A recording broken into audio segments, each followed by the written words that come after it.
Look at those stalactites. Yeah, we got drilled a little bit last night with some ice. Rain and ice. Drove back from the Badger game. 30 miles an hour. It's raining right now. Look at that telephone pole. See, this is how they drive up here. Subaru wagons. This is my mom's backyard. Can you believe it?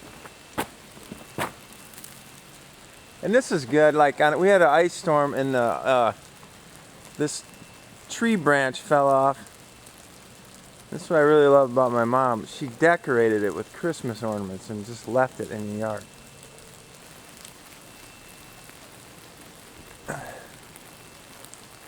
That's what they call ice on trees here in Wisconsin. That limb right there looks like it's in jeopardy of breaking off to me. It kind of makes me wonder what the hell I'm doing back here.